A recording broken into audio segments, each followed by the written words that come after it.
Hello guys, അപ്പോൾ നമ്മുടെ ഇന്നത്തെ പരിപാടി എന്ന് പറയുന്നത് ഈ ഹെയറും കൊണ്ട് ഇങ്ങനെ ബാസ്ക്കറ്റ് ഉണ്ടാക്കിയിട്ട് അതിനകത്ത് ഇങ്ങനെ മുയലും കുട്ടീനെ വെക്കുന്നതാണ് കേട്ടോ ഗൈസ്.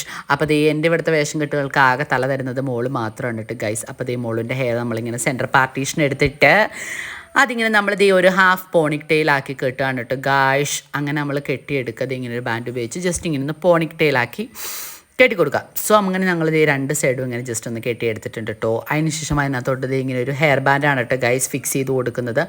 അതിങ്ങനെ സ്റ്റാക്ക് ചെയ്ത് കൊടുക്കുക. ജസ്റ്റ് പ്ലെയിൻ ഹെയർ ബാൻഡ് ഇങ്ങനെ സ്റ്റാക്ക് ചെയ്ത് കൊടുത്തിട്ട് അതിനകത്ത് ഇങ്ങനെ ഹെയർ ഇങ്ങനെ ചുറ്റി കൊട്ടയുടെ ഹാൻഡിലാക്കി നമ്മളിത് ഇങ്ങനെ സെറ്റ് ചെയ്തെടുത്തിട്ടുണ്ട്. അതിനുശേഷം രണ്ട് സൈഡും നമ്മളിങ്ങനെ പിന്നി എടുക്കാൻ കേട്ടോ ഗൈസ്. പിന്നുക മെടയാന്നൊക്കെ പല നാട്ടിലും പറയുമായിരിക്കും.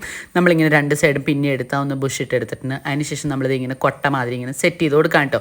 മോളിന് ഹെയറിന് ലെങ്ത്ത് കുറവായതുകൊണ്ട് എനിക്ക് കൊട്ട അത്ര പെർഫെക്റ്റ് ആയിട്ട് കിട്ടിയില്ല ഗൈസ്. എന്നാലും ഞാൻ അഡ്ജസ്റ്റ് ചെയ്തു. അതിനുശേഷം മുയലില്ലാത്തതുകൊണ്ട് ഞങ്ങൾ ജസ്റ്റ് ഇതേ മാങ്ങാപ്പഴമൊക്കെ വെച്ചൊരു ഫ്രൂട്ട്സ് കൂടെ ആക്കി എടുത്തിട്ടുണ്ട് ഗൈസ്. അപ്പോൾ ഇന്നത്തെ വിധത്തിലുള്ള സെറ്റ് ബൈ.